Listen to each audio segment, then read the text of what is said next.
राज काज तज सकल नवासा,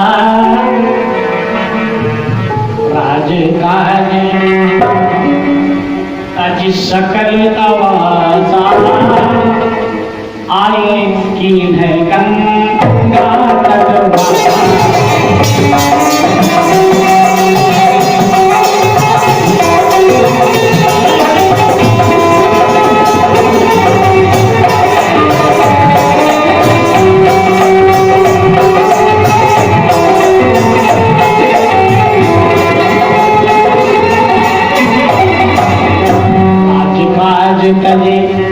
सकल नवासा, आए की है गंगा तटवासा। और यह बात संतों को, ऋषियों को, विद्वानों को पता चली कि महाराज इतना बड़ा राजा है, इतना दयालु राजा, आज पूरे राज्य को त्याग करके कारण क्या हो जा रहा है, उसको रोकना है। लेकिन नहीं, और सम्राट पहुंच गए कहां पर, गंगा के तट पर।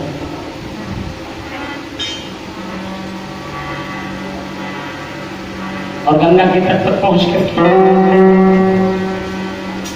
अपने राजसी वेशभूषा को त्याग दिया और गंगा माँ की बालू में बेटी में बैठ गए, आसन लगा करके बोलो गंगा मैया की महिमा तुम्हारी अपरंपार, हे गंगा मैया।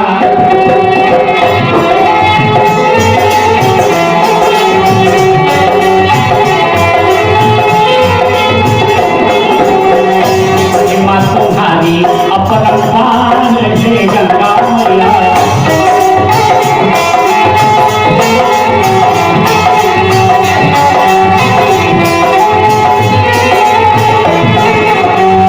साधु को तारा, दुष्ट को तारा,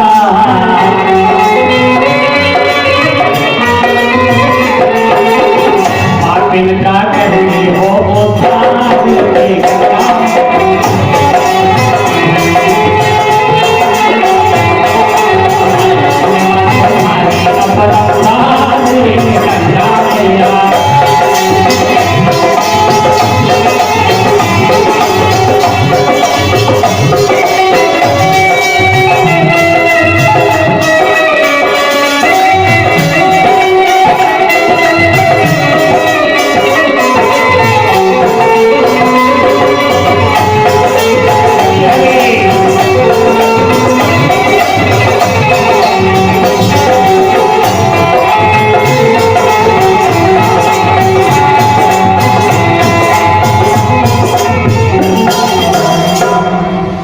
सम्राट ने गंगा मैया को प्रणाम किया।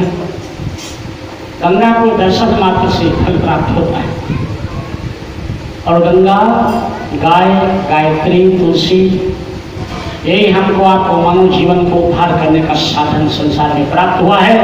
धन्य है हम सब भारतवासी, जहाँ गंगा हैं, जहाँ अलकनंदा हैं, जहाँ गोदावरी हैं। विश्व की महान धरा है भारत भूमि, धन्य है जहाँ पर गंगा है। अन्यथा लोग शीशी में जल लेकर जाते हैं विदेश वाले हैं। और धन्य है हमारे यहाँ की माताएं, बेटियां, बच्ची, बहन लोग। जानते हैं हमारे विदेश की माताओं के लिए लिखा गया शास्त्र में कि विदेश की माताएं, बिटिया, बच्ची, बहन लोग कांच के गिलास के तरीके हैं। क्या है? कांच का गिलास। जैसे होटल में कांच के गिलास में कई लोग चाय पी जाते हैं, फिर धुल करके रख दिया जाता है। और हमारे भारतवर्ष की मातृ शक्तियों को, माताओं को, बिटिया, बच्ची लोगों को मिट्टी का कुल्हड़ बताया गया है। कुल्हड़ एक बार चाय पीने के बाद फेंक दिया जाता है। ये भारत भूमि को नमन है। गोविंद भगवान की। सम्राट परीक्षित इस अगाध भाव को देखकर, इस परम पुनीत भाव को देखकर राजा ने सब वेशभूषा त्याग दिया, लेकिन एक भी देवता, मनुष्य, कोई भी मदद करने के लिए नहीं राजा के पास पहुंचा। उस समय महाराज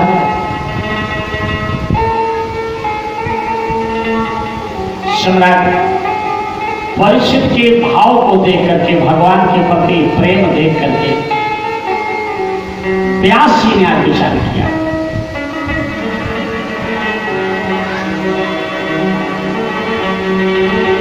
कि व्यास पराशर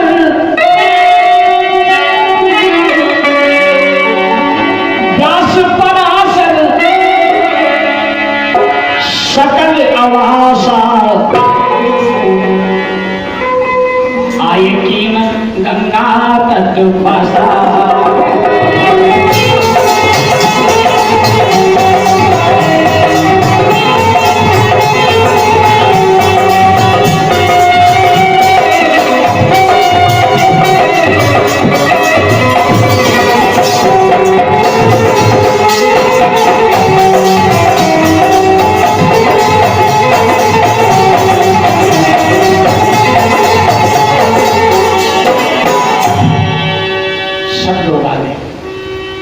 लेकिन परीक्षित की कल्याण की कोई बात नहीं कर रहा, बात विचार के कोई कल्याण की बात नहीं कर रहा। और ये बात देख करके और जिसने सुखदेव जी महाराज ने विचार किया कि इतने महात्मा संत बैठे हैं, लेकिन परीक्षित की मौत को सुधारने का उपाय कोई नहीं बता रहा है, मुझे चलना ही पड़ेगा। भागवत बताती है कि वर्तमान को सुधारो और बीते हुए की चिंता मत करो। भागवत का वर्णन आता है हम वर्तमान को सुधारें, पीछे क्या हो और भविष्य की चिंता मत करें।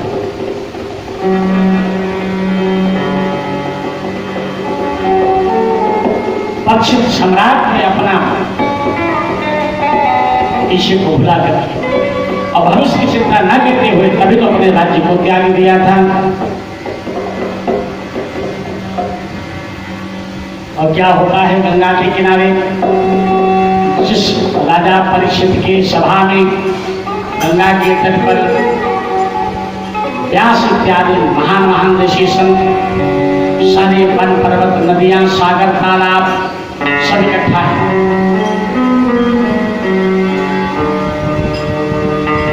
कितने ही अवसर सुखदेव जी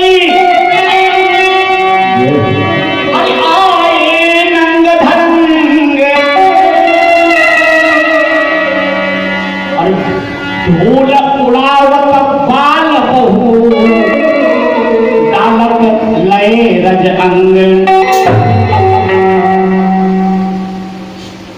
भगवान सुखदेव जी महाराज बिना वस्त्र के नग्न वेश, क्योंकि उनके लिए दिशाएं ही वस्त्र बन गई। ऐसे परम ज्ञानी संसार को शून्य समझ गया, संसार में कुछ नहीं और ऐसा ही व्यक्ति दिगंबर हो सकता है। तो सूत जी महाराज भगवान बिना वस्त्र के चल पड़े। और जिस रास्ते से सुखदेव जी निकलते थे तो बालक लोग उनके ऊपर धूल डालते थे। कोई नंगा बाबा जा रहा है, बच्चों को क्या पता कौन जा रहा है। ऐसा ही एक बार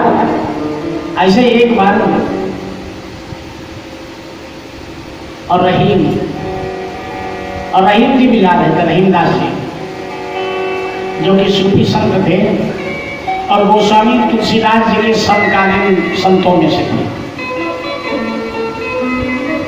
तो कुछ नगर के बच्चों ने कहा ये बाबा आ रहा है, फकीर आ रहा है रहीम, तो क्यों एक सवाल करे से, और जब सवाल ना बता पाओ तो इस रहीम को मारा जाए, सजा दी जाए। ये विचार बना करके आज बालकों ने रहीमदास को रोका, कहा सुनो बाबा हमारी एक बात का जवाब दो। क्या जवाब? कहानी बताओ कि थोड़ी उड़ावत जात गज कहू रहीम के काज। अब बताओ कि हाथी चलता तो धूल क्यों उड़ाता है? अब पता कोई प्रश्न पूछने वाला, लेकिन रहीमदास जी भगवान के भक्त थे, संत थे, उन्होंने कहा बेटा मेरी बात को सुनो, धूल उड़ावत जात गरी कौ नहीं मगिहकार। हिंदी ने कहा कि जहिरज मुनि पत्नी बनी सोई ढोढ़ा तक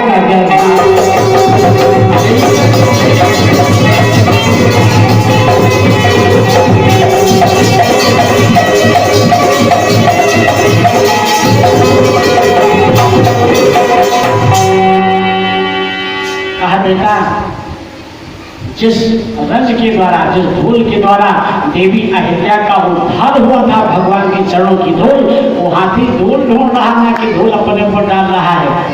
उसी प्रकार से नग्न वेश में सुखदेव जी महाराज आज परीक्षित सम्राट के निकट गंगा के तट पर आकर के विराज। करो गंगा मैया की, सम्राट परीक्षित भगवान की, सुखदेव जी महाराज की। अब कोई आता है तो पहले उसको आसन दिया जाता है। भागवत में वर्णन महाराज जी का हुआ है। पहले क्या दिया जाता है? आसन। पहले आसन, तब दासन, तब वासन, तब भाषण। भाषण चौथी चीज बताई गई है। और जिस समय सुखदेव जी महाराज का आगमन होता है, परीक्षित राजा ने गंगा के तट पर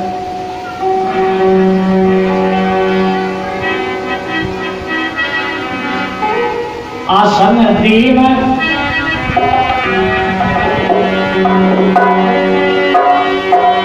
आसन दीन,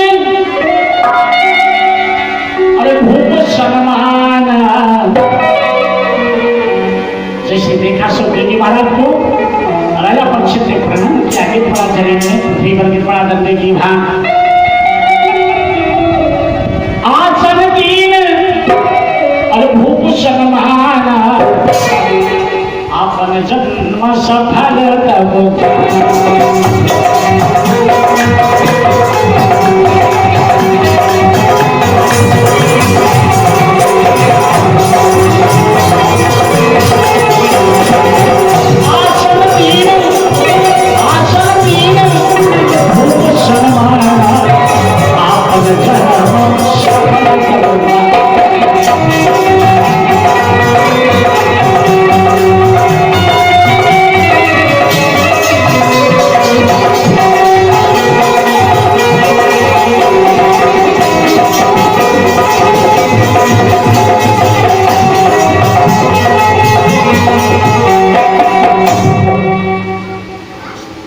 सुखदेव जी महाराज को गंगा के तट पर आसन दिया परीक्षित महाराज ने।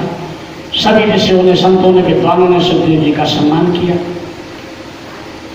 और हम आप भी जिन सुखदेव जी महाराज के मुखाग्र से भागवत को सुन रहे महाराज, उन सुखदेव जी को हम बारंबार कोट कोट प्रणाम करते हैं।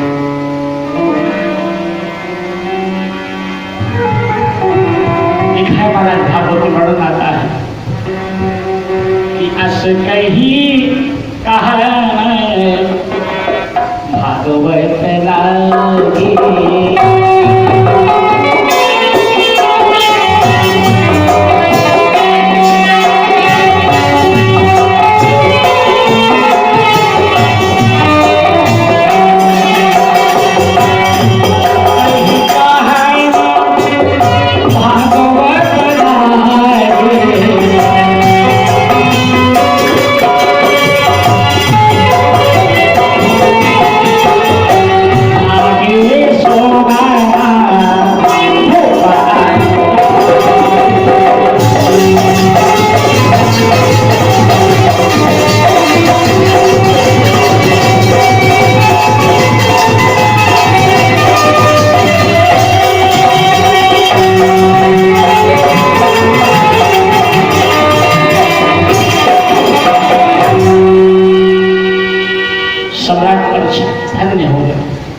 और वो जो श्री सुखदेव जी महाराज गंगा के तट पर भागवत सुनाने लगे,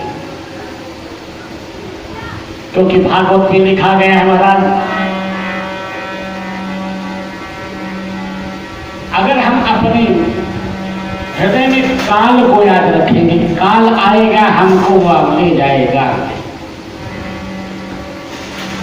तो व्यास जी लिखते हैं महाराज कि काल को याद करने वाला कभी पाप नहीं करता है। और लिखा है दूसरी बात महाराज कि भजन के लिए कोई अनुकूल समय मत देखो कि कब भजन करेंगे। भागवत तब करवाएंगे, बरसात नहीं होगी तब करवाएंगे, नवंबर में करवाएंगे, दिसंबर में करवाएंगे। ऐसा विचार करने की क्या जरूरत हमको आपको जी? क्षण भर में क्या हो जाए? कोविड-19 आ गया, कोविड-20 आ जाए, 21 आ जाए, क्या कर सकते हैं? इसलिए जो करना है करके बैठा है भजन के लिए अनुकूल समय मत देखो और भोजन के लिए स्थान देखो अवश्य, और दान के लिए भी स्थान समय देखो। और शास्त्र में वर्णन आता है कि पुण्य को ज्यादा प्रकट मत करो।